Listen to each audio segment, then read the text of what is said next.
Nous poursuivons notre visite de Villefranche et nous sommes sur la Darse, l'actuel port de plaisance, l'ancien arsenal du duché de Savoie pour défendre la ville contre les barbares. Et nous prenons la mer avec Loïc Roux, qui est pêcheur.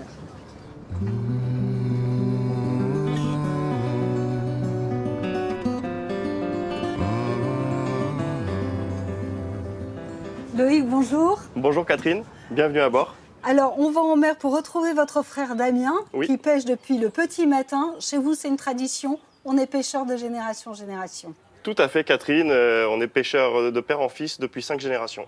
Donc, vous perpétuez la tradition cette année encore. Exactement.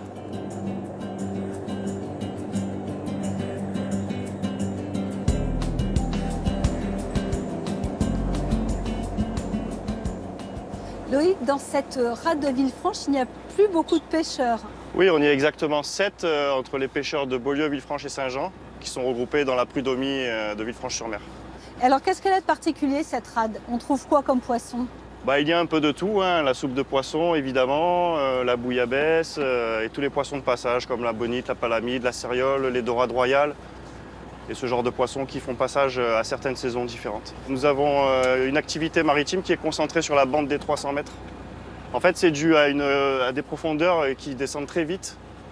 Donc tout est concentré sur 300 mètres et notamment en saison estivale, on est confronté vraiment à la plaisance, aux baigneurs, aux bateaux de plongée, tout ça. Donc il est difficile de cohabiter. Il y a des abysses pas loin, c'est très très profond. Oui, en sortie de rade, vous avez déjà 600-700 mètres de fond à l'entrée de la rade.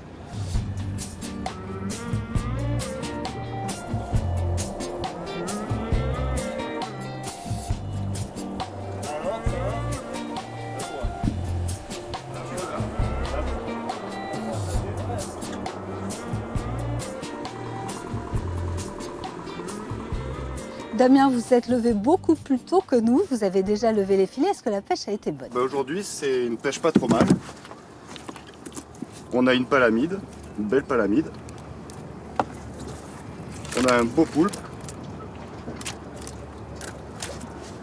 Et voilà. Et là, petite particularité, j'ai pris un poisson volant, j'en prends pas tous les jours. Voilà. Est-ce que c'est un métier difficile? 22 ans que vous faites ça. Comment voyez-vous l'avenir? C'est un métier magnifique. Moi, comme j'ai l'habitude de dire, ça peut être le paradis comme l'enfer, ce métier.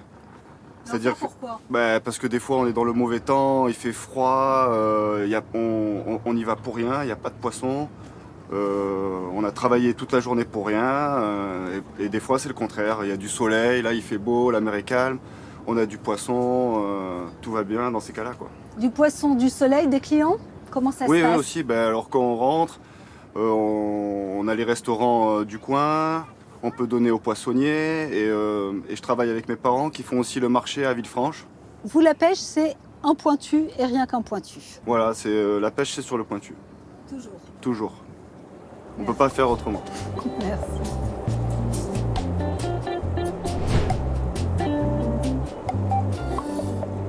Loïc, nous ne sommes pas sur un bateau de pêche, nous sommes sur une navette qui a permis de diversifier vos activités. C'est notre vedette à passagers, la Sirène 5.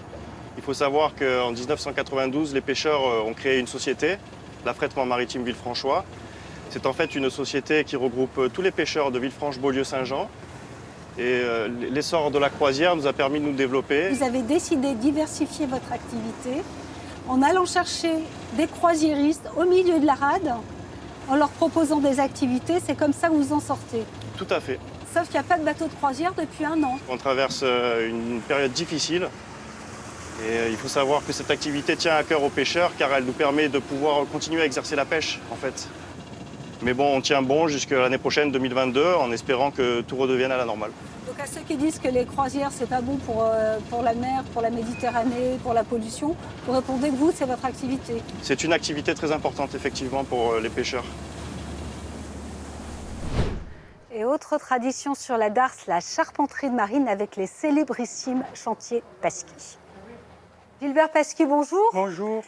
On va parler chiffres, Gilbert. Combien d'années de métier? J'ai commencé en 63, 58 ans de métier. Et votre père ne voulait pas que vous fassiez ce métier? Eh non, mon père ne voulait pas. Il dit c'est un métier trop dur, il faut faire autre chose. Et pourquoi vous avez persévéré? Je ne voulais plus aller à l'école, je voulais faire des bateaux.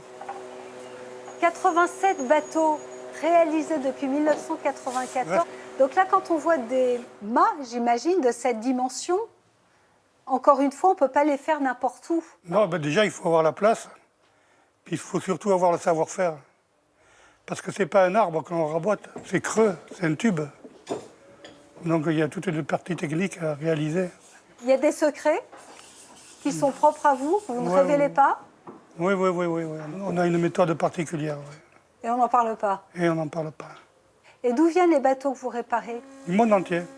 Donc vous avez un carnet de commandes qui est pré-rempli. Ah ben là, on est plein jusqu'en 2023. Et si quelqu'un arrive à la dernière minute, vous le prenez ou pas? Ça dépend du bateau. Si c'est un bateau d'exception et un client passionné, je veux bien. Sinon, Demain, on quitte le monde de la mer pour le monde des artistes et vous le verrez, ils sont nombreux à faire rayonner Villefranche dans le monde entier.